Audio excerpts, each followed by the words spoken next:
Welcome to Sharmalan Chess, where chess meets traps, tactics, and triumphs. Today, we break down a stunning 9-move checkmate by Esteban Canal, one of the most underrated tacticians in chess history. Let's dive into this beautiful trap from 1935, move by move. e4, e5. White begins with the king's pawn opening. Black responds symmetrically, both players fighting for the center. Second move to knight e2, a rare move. Instead of the usual knight f3, white plays knight e2, preparing c3 and d4 perhaps, or hoping to reroute the knight. But this move is too passive and blocks the bishop on f1. Second move to d5, black strikes immediately in the center. A strong response, challenging white's slow development. Third move to e cross d5, then queen cross d5. White captures and black recaptures with the queen. Normally, bringing your queen out early is risky, but here it grabs central control quickly. Fourth move to knight bc3, queen a5.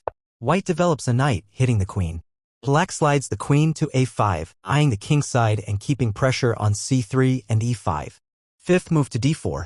White tries to grab space and challenge the center. A decent idea, but remember, white is still underdeveloped. Sixth move to d5, knight b4. White pushes again. But this gives black's knight a juicy outpost on b4, preparing deadly ideas.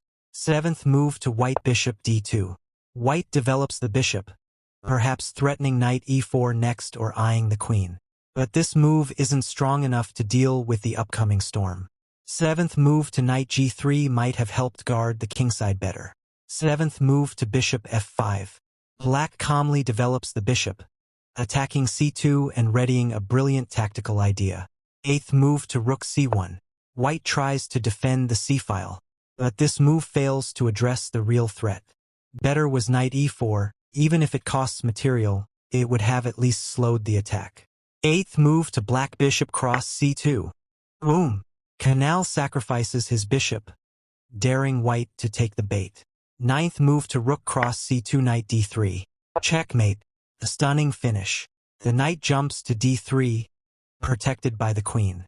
The king is trapped, no squares to run, no pieces to block. It's over. Wow, what a finish by Esteban Canal. A perfect blend of aggression, timing, and tactics.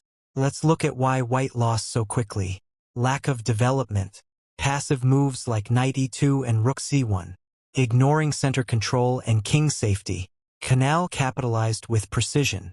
Key takeaway. Never bring your queen out early unless you know what you're doing. But when Canal does it, it's art. If you enjoyed this trap, hit the like button, subscribe, and don't forget to turn on the bell icon for more brilliant chess content.